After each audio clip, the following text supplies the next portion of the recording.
Ooh. Wow. Hi. Right. It is really bright. Hi, everyone. Welcome to this. I think this is like the final session of what's been a long day, but hopefully energizing as well. So we've heard a lot today about, I'm literally reading a script, by the way, because that's the only way I can do this. So we've heard a lot today about what is needed to meet this moment, from different asset classes to how to hack the wealth defense industry, to the need for a different economic paradigm. But what does this require of us in terms of our practices and our capacities? And that's the focus of this panel. And it's also a recognition that the present and the future, both near and far, will demand things of us that we aren't necessarily prepared for, and in some instances can probably barely imagine. In the Emerging Futures work at JRF, which is where I work some of the time, we have a track of work called Conditions and Capacities, and that's really an inquiry into how can we resource the conditions, so the contextual barriers and the enablers for the kinds of work we want to resource to actually take root and be sustained, and also to uncover what are the capacities, so the competencies, the practices, the skills that we need to navigate through these times of complexity. So we're very lucky to be joined today by at least 3, but maybe 4 people, because I know Vanessa is having trouble with rural internet in Greece. But we're very lucky to have some practitioners who we believe are at the edges of new and very old practices, and working in ways that combine these practices that are vitally important. And I think that the work they do, and in relation with many others, is something to pay attention to. So that's why we have invited them here.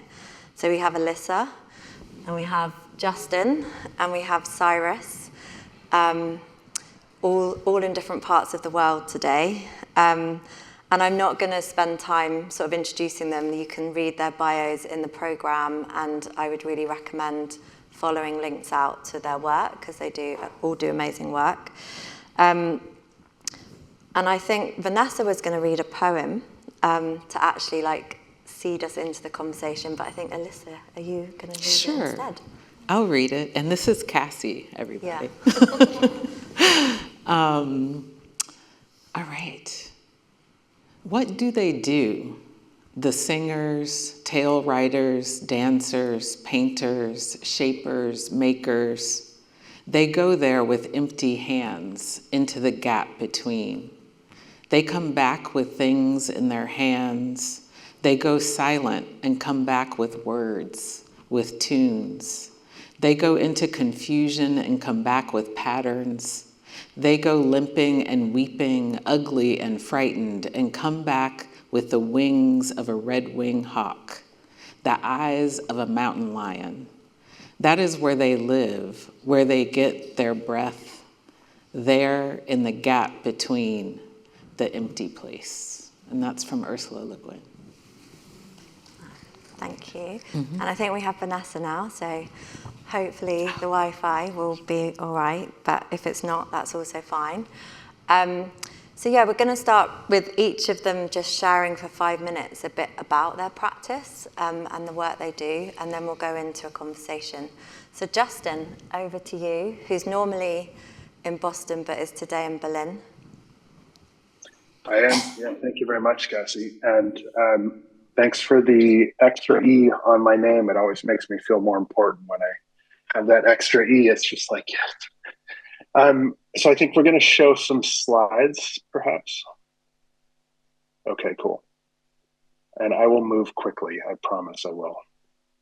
Okay, so I run the Center for Complexity at Rhode Island School of Design, and our work there centers on the role that artists and designers must play as our species enters into a new way of being in relation to one another, to our institutions, to the planet, certainly, and to the many entities that we share.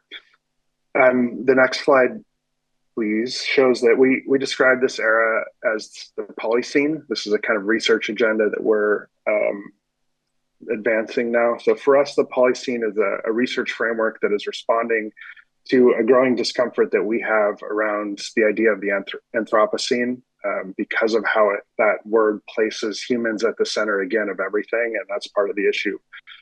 As well as our parallel interest in the many overlapping emergencies that we face. Some call this the polycrisis, there's other terms. But for us, the Polyscene means it's the era of many. And it suggests a kind of project for artists and designers and other actors to engage with and maybe organize themselves around. So we're collecting this work at polyscene.design. We have a lot of ideas about practice and design principles and other things. So welcome to check that out. One of the things, next slide, please. One of the things that you'll see on this website is a page where we ask permission to do this work. And here we're asking permission, not just of the other humans on the planet, but from the non-humans and ancestors as a way to situate ourselves in a larger arc of change. And for me, this is an orientation critical to possessing the capacities to act in complexity. It's an orientation that acknowledges that the pervasive ideas of modernity that sort of disconnect our mind from body and humans from nature and self from other it's rooted in a logic of coloniality. And so we really, the task now is to move beyond this perspective to honor complexity and the kinds of complex relationships that bind us together. Next slide, please. To adapt from the playwright Samuel Beckett, the task of the designer now is to find a form that accommodates the mess. Practices rooted in complexity are those that embrace the mess of human experience, that draw from the mess inspiration about what could be if we link things together rather than pull them apart. And you see this if you come to Rhode Island School of Design. There is mess everywhere. People are using mess for inspiration. They're using mess to identify opportunities for change, for making something new. And next slide, please. I'm almost done. I'm sure you've all seen this slide. It's an image or a diagram, I would say, of institutional collapse. And the work that we do in the center, what we're trying to help other designers do is to go into institutions to help them build the better tools, to build better frameworks, to design better capabilities, to work with mess, to work in a different set of logics, a different set of stories about who we are and what our role is on the planet. The next slide you'll see is another familiar one. To me, what this says is basically there's not slack left in the system, in the planetary system, that our work really is urgent, and that the time for big mistakes, which we've been able to make in the past, is maybe no longer available to us. Next slide, please. So complexity is the context. Mess is the train that we're all working in now. And the next slide shows bicycles that were left on the Russian side of the border with Finland by migrants that were crossing in. This is an artifact of planetary geographies. It's something that Finland will have to design a response to because of its proximity. But that response will only treat the symptoms. The real causes are complex, they're dynamic, they lie outside the governance capacity of Finland. And yet it will be their responsibility to deal with this pressure of migrants coming across the border. Next slide, please. So we need to transition to discuss about practice. Actually, if you go two more forward, just so I can stay on time, to the last slide. Yeah, one more. Yeah, there we go. So I've taken a lot of inspiration recently from Nora Bateson. Her book, Combining, I think is a quite powerful thing. If you haven't seen it, check it out. One of the quotes in there that's really stuck with me is that this idea that the shape of the response needs to meet, not match, the shape of the trouble. That means that we need to meet mess with mess rather than trying to control and close that mess to simplify it and make it manageable. And I look forward to discussing what it means to do that in practice. Thank you very much. Okay, that's me. Hi, everybody. Thanks for hanging in until this time of the day. As Cassie said, I'm Elissa. Before I start talking about what you see on the screen, I just want to acknowledge and thank a few of my many teachers, especially Monica Dennis, Norma Wong, my grandmother, my great-grandmother, my mother, and my nibblings, my nieces and nephews, who teach me a lot, and trees. I also learn a lot from trees, my relationship with trees. All right, so a theory of liberatory metamorphosis. I work with an organization called Change Elemental. We are based in the US and primarily work with organizations and networks in the US who are working on issues of liberation and sovereignty. We have a 5 elements practice. The 5 elements work together like a hand, right? So it's not just one finger, you don't just pick and choose, right? They work together like a hand. The first one is deep equity and liberation. Not just one level of system, but no matter what we're working on, whether it's climate, whether it's our own species survival, whether it's workers' rights, reproductive freedom, it all boils down to the deep equity and liberation. So that's element number 1. Moving in that way, as we all know, is complex systems change. And Justin just told us a lot about complexity. So I won't go deeply into that one. I will say, though, that we know it's about emergence, it's about experimentation, it's about trying things out. We've also heard a lot about risk today and who's actually taking risk and how we think about risk and what is risk and is it riskier to keep going the way we are? I say yes. But anyway, I won't go deeply into that one. Yes, advancing in that direction is complex systems change.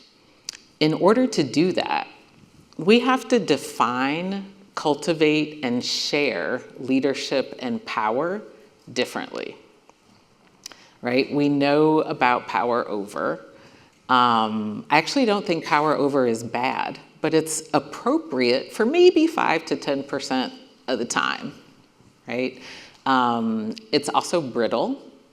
Power over is brittle, and it's finite.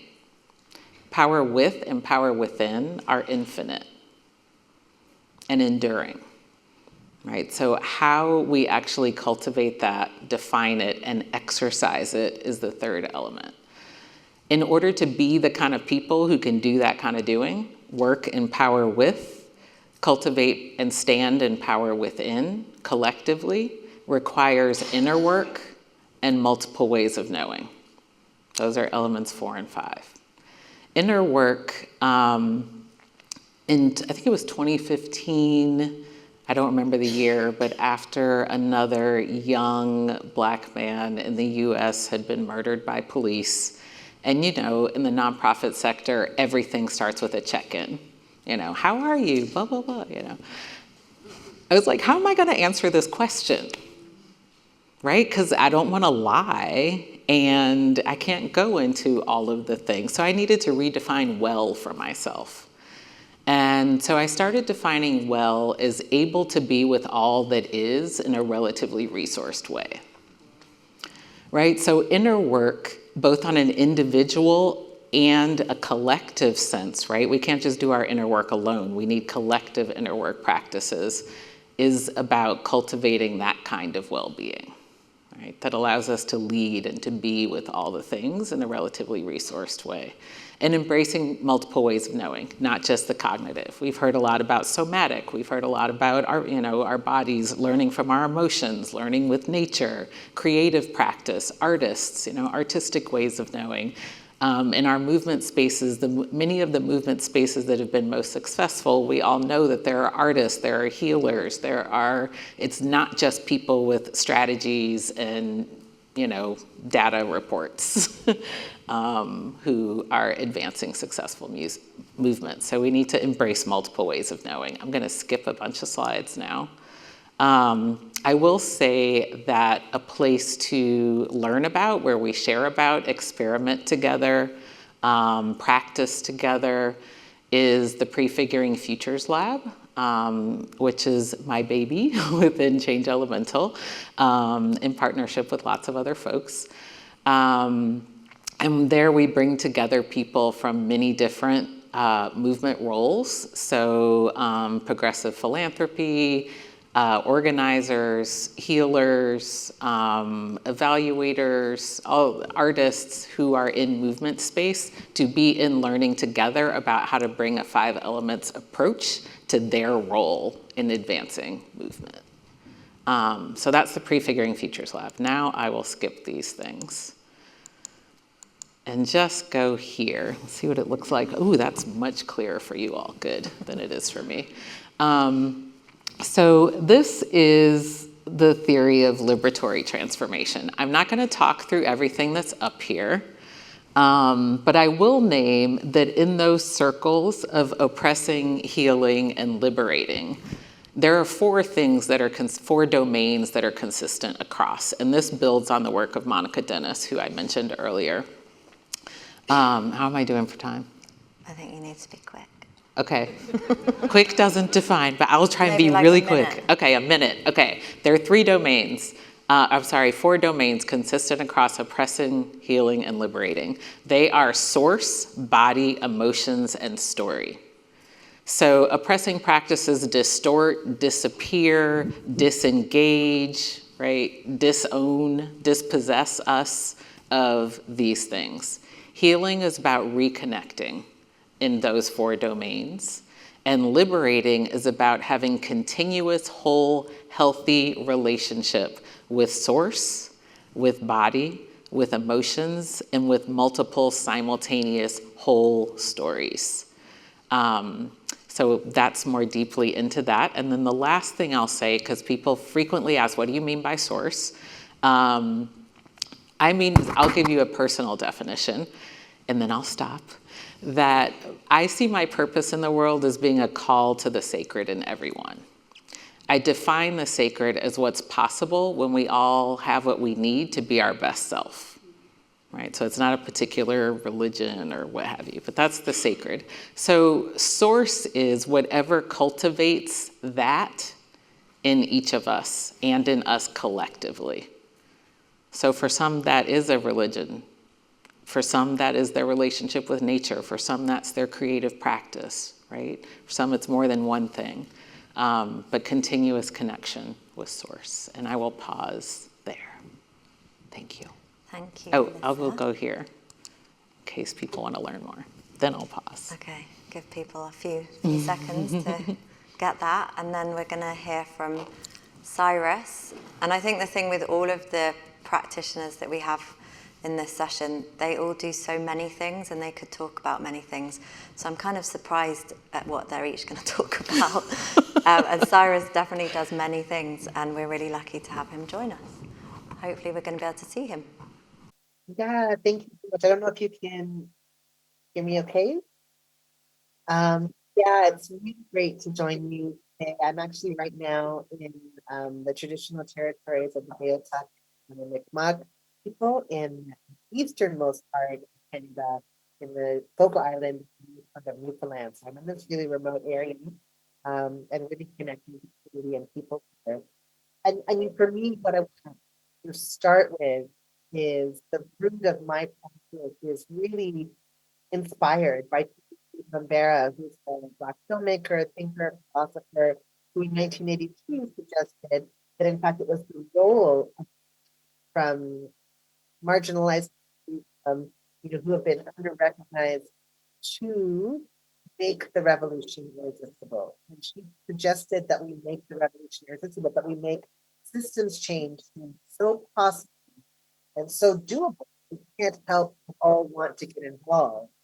And she said that part of how we do that is by creating, part of how we do that is by creating conditions for Black people, because the conditions for Black life thrive are not currently present as we'd like them to be. Is it better? A bit better. Okay. So yeah, so this idea that we can use creative practice as a way to imagine a future that doesn't yet exist. And so I've been really interested in, when we're thinking about systems change, how do we propel people? How do we have that catalytic engagement that helps people to want to get involved? And so I've been really interested in speculative fiction as a means threaded into our advocacy and activism, as a means and a strategy to imagine a future that doesn't yet exist. So Adrienne Maree Brown, who is a good friend of mine and who writes a lot about speculative fiction, she says that it's a way of practicing the future, right? So through engaging in speculative fiction and speculative practices, we get to practice the future together. Walida and Marisha and Adrienne and Leah Lakshmi Piepsnya Samarasina together wrote a book, an anthology called Octavia's Brood, that was all writing inspired by Octavia Butler. And in that book, Walida and Marisha says that, in fact, there is no better venue for people, systems change, systems thinkers, activists, advocates, to explore their idea. There's no better venue, she says, than speculative fiction, because we're interested in the same goal. She says that speculative fiction writers are daring to dream that another world is possible.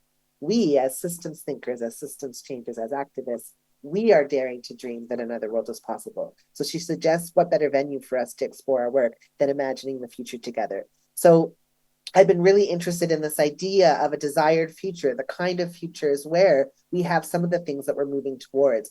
Trans futures, where trans people get to live long enough to become elders, where all trans children can play sports and use the bathroom that they need to use at their school. Imagining futures where disabled, deaf, and mad people have what they need to thrive, where we've addressed the pressing issues of climate and have spoken to climate justice in a way that all of the beings who live on this planet will be living in harmony with creation, imagining the kinds of futures where, class and money and access to economic justice isn't impacting people's, or lack of access to economic justice isn't impacting people in the way that we're sort of seeing it now. And then imagining forwards into the kind of future where we have the things that we all need in order to thrive. And I love your definition of the sacred, Elissa, and this idea of us all being able to access what it is for us to be able to thrive. So for me, this ties back to Assata Shakur's beautiful speech from 1977, where she encouraged us to imagine that it was possible to, quote unquote, win. She said, we can win. We will win our liberation. She wanted us to believe that it was possible to transform the world. And so I've been interested in, what is it that helps people to want to get involved? And I think there's no better example or laboratory or incubator or place of study for both speculative imaginings, prefigurative futures, and moving towards the kinds of futures and systems changes that would need to enact those futures than exploring an idea of abolition. So this radical idea that we could take care of each other, that we could collectively care for each other in new ways and in old ways that we're re-remembering, this idea that we could respond to conflict in new ways, that we could respond to crisis in new ways, and that when harm happens in our communities, we could respond in new ways. And this, imaginative leap that a lot of activists tried to get people to take, we saw this a lot in the uprisings of 2020 in the summer, where again, there was all of these stories of Black death at the hands of police officers, where people were saying, okay, abolition may seem like a radical idea, getting rid of prisons and police. What would we do? What would the alternatives possibly be? And of course, there are so many opportunities to imagine different possibilities and different ways of responding to conflict, crisis, and harm. But we can get stuck in this idea that, how could we possibly imagine it? So in 2020, when people were saying, look, what would happen if we just took some of these resources and reinvested them into our communities, into housing, at a time when so many of my neighbors are sleeping in tents. And I know when I was in London in December, that is happening there too. So these ways that we could, be creating community centers and libraries and basketball courts and parks and gardens and all of the things that we know help to support thriving communities. We could make sure that people had universal basic incomes and food security and all of these things. if we didn't only invest our resources into a militarized, carceral, punitive logics method of responding to conflict, crisis, and events. So I've been really interested in using abolition as a model because it's such an interesting model to study, because so many people, because there's been literally decades of what we call in the biz propaganda, which is like propaganda that is promoting policing, that, you know, Law and Order, SVU, and all of these shows that have us believe that there's only one way. So what might it be, you know, to be able to imagine taking a really difficult idea for people to grasp onto and moving towards imagining a different future? What would 2050 look like if we got into a conflict with a neighbor? Does it have to look the way that it looks now? So imagining that as a possibility. So I'm really interested in the different kinds of ways that we come to make change.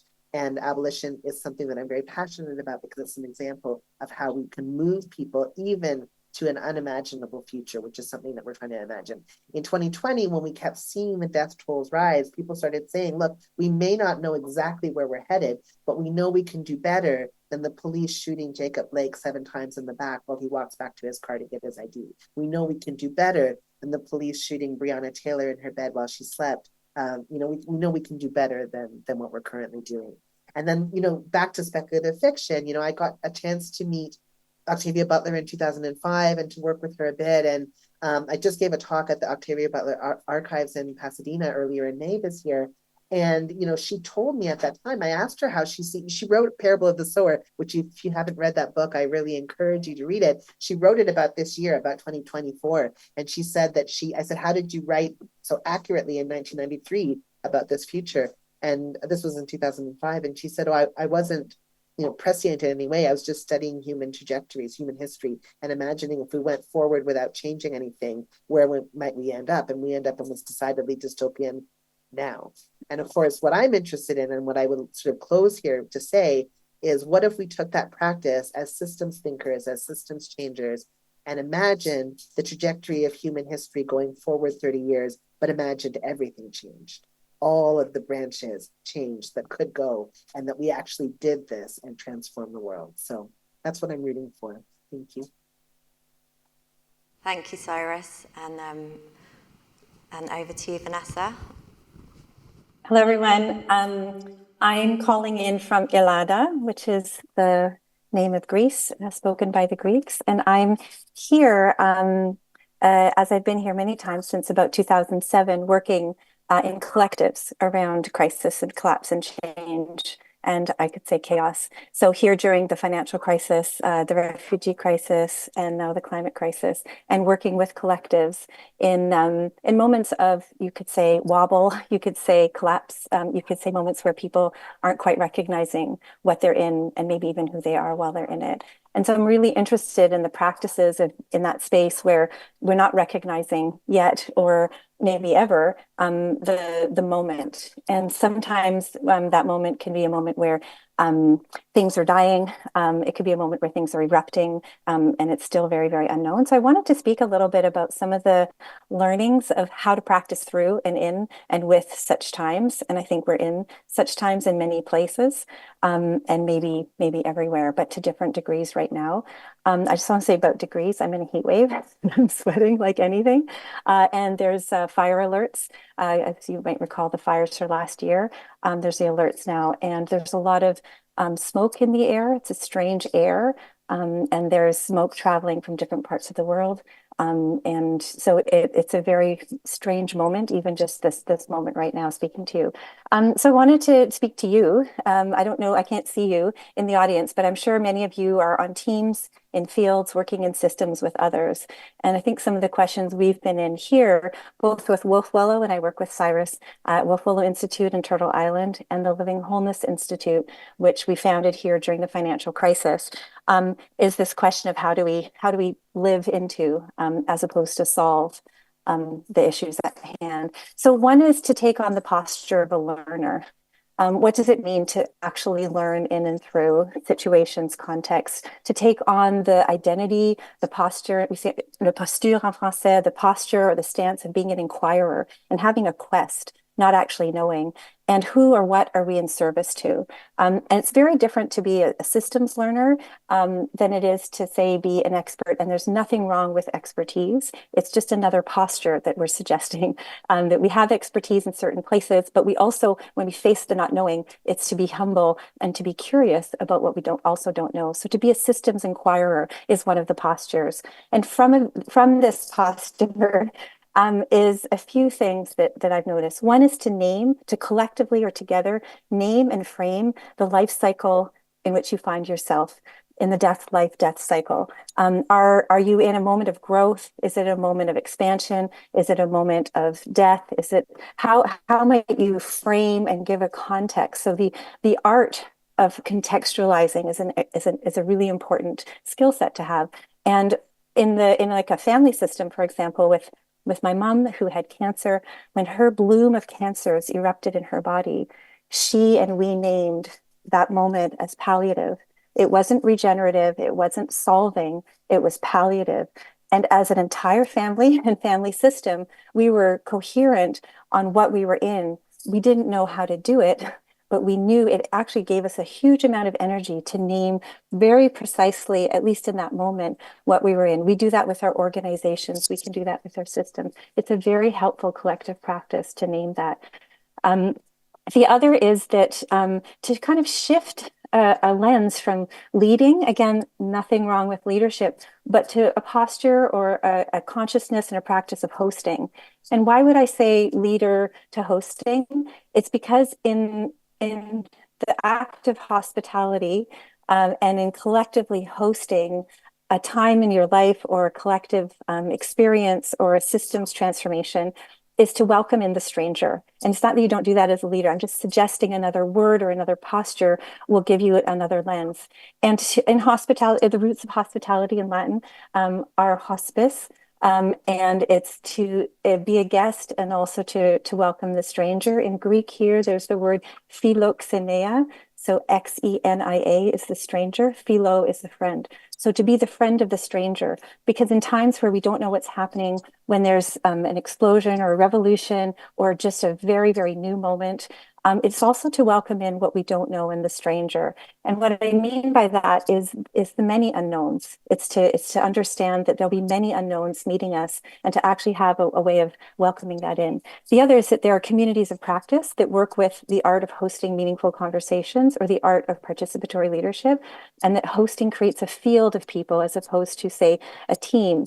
And for me, that's an important, it's not that the difference is important, but that working as a field has a different set of skills because there's a space in between. And the poem that Elissa just spoke about, that empty space and the space in between, it's the space between our roles, the space between our identities that begins to have a lot of information for us and a lot of power. So there's something about thinking about hospitality and hosting, welcoming the stranger and having practices related to that.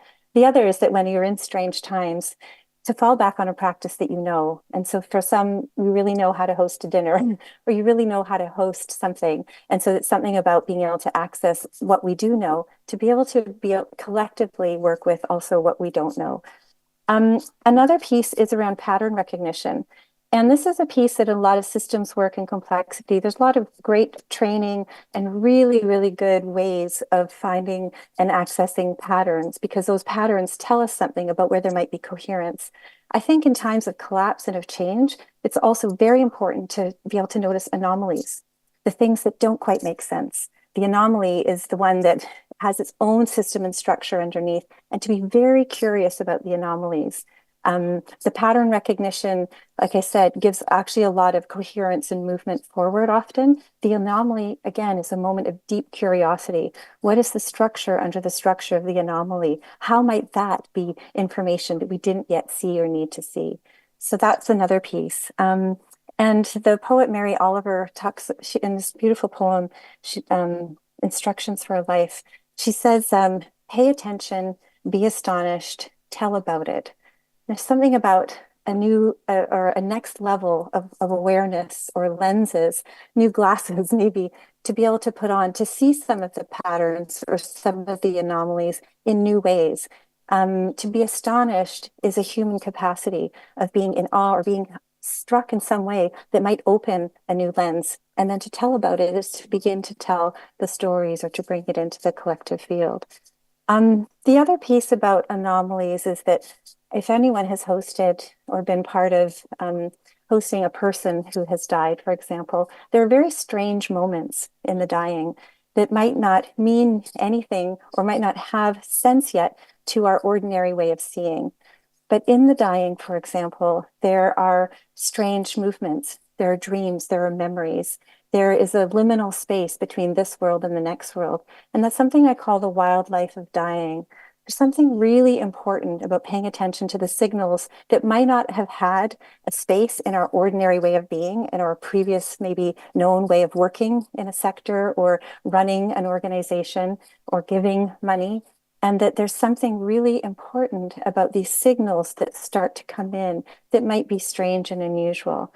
One of my teachers has just died this week, Arnold Mindell, who was a Jungian.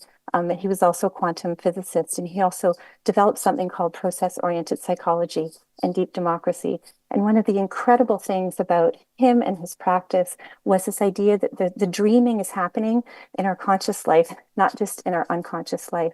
And what does it mean to pay attention to the dreaming or the other elements that might be less, like I said, less known, and how they begin to play in our field now, and to be very interested in them. And why? Because I think they have information about patterning something into the future, but they didn't have space before until the unusual or the dying gave it more space. The last thing I would say, and this Elissa spoke a bit to this as well, is that in our work, which is very practical work often, I'm suggesting that there's something that might seem in the less rational or the non-rational, that practices like rituals and ceremony are actually incredibly important. And they might seem a bit odd to think about, well, how would we do that at work or in our communities if we haven't been doing that before? And it's a very good question. But the reason I bring in ritual and ceremony is that they shift time. And one of the big stresses we have right now is about time, and that there's an urgency, which there is. But in ceremony and ritual, time shifts, and we have access to longer arcs of time. It's like fly fishing. We can go way back and we can go way forward, and we create a different kind of time scale. And that collective practice of shifting time scales, I think, is one that's very unusual and very less known, I would say, in dominant society, for example. But it's a really, really important one. Time shifting, perception shifting, and consciousness shifting. It can all sound really kind of esoteric or something that's out there, but actually these are very practical ways of being together in times of crisis, chaos, and collapse. And then the last thing I would say is in any of this work where we're in things where there could be or will be conflict or collapse or crisis, is to have shared practice. So it's to ask yourself in your organizations, in your families, in your communities, when things go really, really, really wrong or scary or very unknown, what do we come back to together that anchors us? For some, it's something like a circle practice. For others, it's having dinner. It could be mind mapping. I don't know what it would be for you, but when things are really, really getting strange, unusual, when there's those bumps, and I think what we're going to be experiencing more and more together is what do we come back to together that allows us to rest for a moment and then come back in and take another move. So the last thing I would just say is I started with systems learning, and I think I'm ending with a kind of systems artistry. How do we make unusual moves? How do we hold space in ways that allow for other parts of the field, the human and non-human world, to come in with more information? How do we become more intelligent by creating these kinds of spaces of fluidity that allow us to, like I said, access different parts of ourselves in service to life and possibly in service to death? And so I think that those are some things I'd like to offer in today. Great, thank you. Thank you to all of you. We started a bit late, so we also don't have that much time left. So it's probably going to be quite hard to create like a conversation. So what I'm just going to do, we've got on the clock 6 minutes, but I'm going to extend it to 8 minutes, which I'll probably get told off for, but I'm going to. And I'm just going to invite, there were some questions that we had as a group, but either I'm going to suggest that each of you, thinking you've got about 2 minutes, to kind of bring us back to the context of the conference, specifically knowing that in the audience there are people working around moving wealth, moving resources, working in philanthropy or investment. What is it about some of the practice that you're doing that you think is particularly relevant or powerful for that work? Or respond to something you've heard from one of the other speakers, and I'm going to let you choose. And I don't know if we want to go round in exact order, but maybe Justin, I'm going to invite you in because we've not heard your voice for a while. Okay, thank you. So the work that we do is engaging problems for which there's no single owner or client or administration, right? So we're looking at, in the opioids crisis in the US, it's been a focus of ours for several years now. And there's a lot of research happening in different pockets. There's activism happening in community level. There's organizations that are providing different kinds of addiction services, but there's not a kind of larger entity or organization that can look at this problem in its full complexity and its wholeness and try to develop some kind of comprehensive or systemic set of responses. And so a couple of things to the funding community, I guess. If you're interested in these kinds of big problems, first of all, you won't find an owner of that problem. You'll need to assemble a kind of consortium that each individual part of that consortium, each individual organization or person will have a piece of that. And part of the work that you'll have to do is to create a kind of neutral space in which those individuals and organizations can come together in common cause. And there's a lot of pressure to collapse those neutral spaces, in my experience, toward the interests of one organization or another, or dominant paradigm, dominant ways of knowing. And so, like in our case, a lot of the work that we do is finding ways of keeping those neutral spaces open for as long as possible to enable as many voices and perspectives to come in and fill those spaces and sort of create the agenda, rather than just accepting a kind of agenda of dominant organizations. So creating neutral spaces, sustaining those neutral spaces, it's absolutely critical. The other thing is in my opening, I talked about how urgent things are. That's true. But the reality is that this work takes a long time. And we're not good at understanding long time frames. I think, Vanessa, your point is well taken. We're still working in the dominant logics of quarters. Maybe we can talk about half a year. But ultimately, for these kinds of intractable problems like the opioid crisis, this will take, if we do it well, right, it's going to take at least a decade or more to unwind. So how do you fund at a decade scale or longer? I think it's an important question. And the resource distribution across that decade will be variable, and it'd be very hard to predict. So you're funding across a long time scale, and you don't really know where if you're doing the work well, you won't know where the opportunities are coming from, right? Where the opportunities to make an intervention pop up. So you have to be very flexible with those resources. And that's a posture or stance for funding that's resistant to like these concrete milestone-based planning processes that so many utilize. It's resistant also to theories of change. Yeah. Okay, sorry, go. Yeah. Like a minute and a half left to just give context. So it might be quite quick for the rest of you, but maybe we'll just do everyone on screen and then let's finish with you. Sure. But not to rush you. You can have some proper chunk of time. So Cyrus and Vanessa, what would you say to a room of like wealth holders, philanthropists, people moving resources or trying to, or anything that you just want to sort of end on as some sort of reflection or comment? Be very fast. I'll just say we need you now more than ever to help us fund and dream into these kind of futures. I would encourage you all to write a speculative fiction story or maybe at your next board meeting in the year 2030 and see what happens.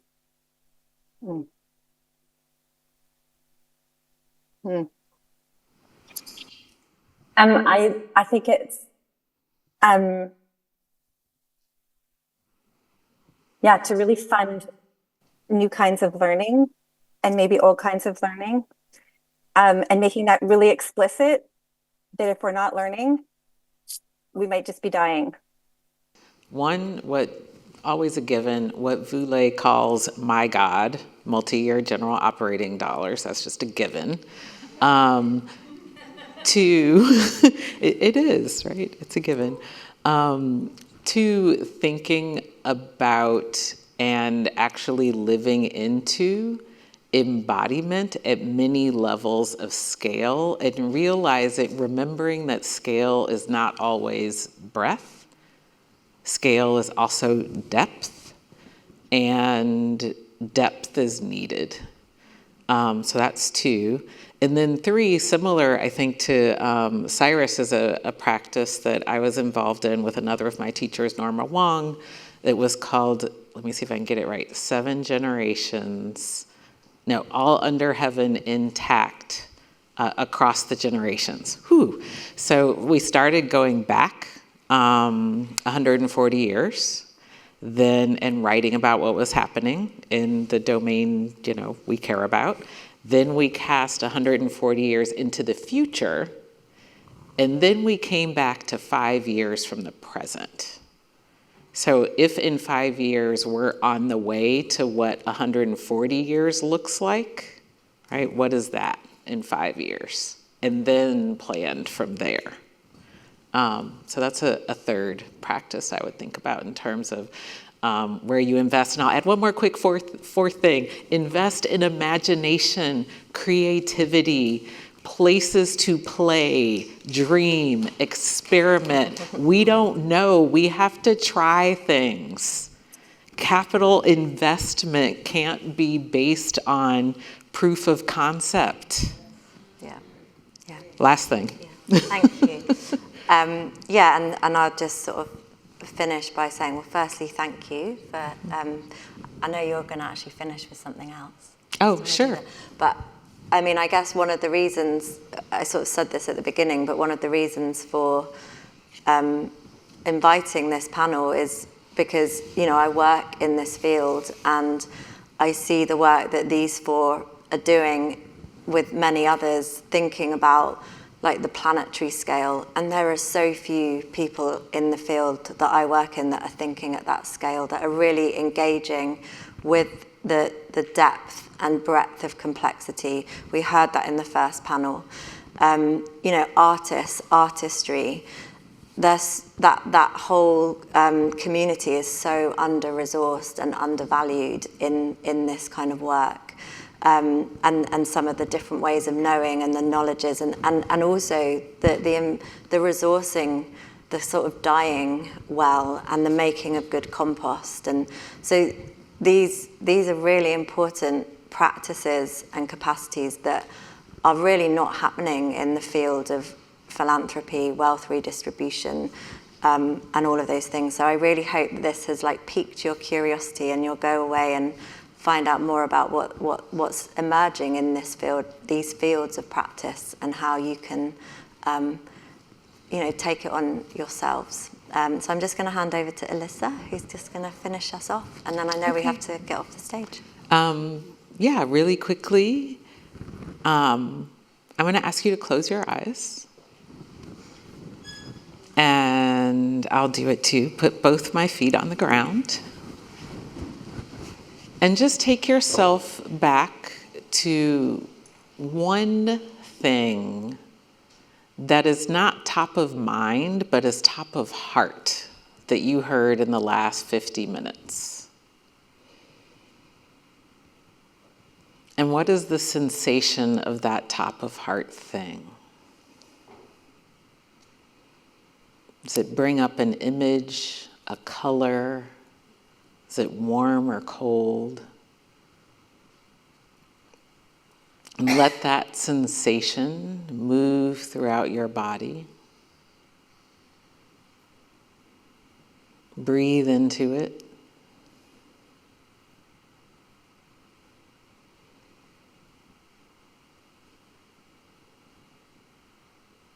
Really take it in.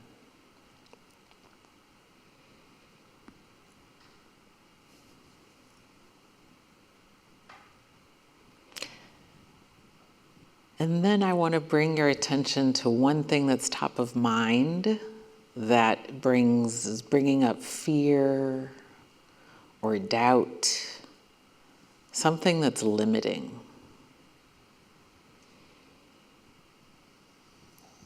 And bring some breath to that. And as you exhale, let it seep out through your feet, and down through the floor, and into the earth for composting.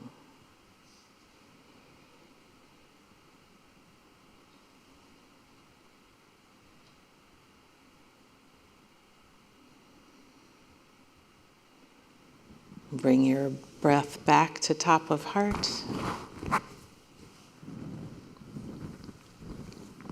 And when you're ready, open your eyes, and thank you. Thank you, everyone.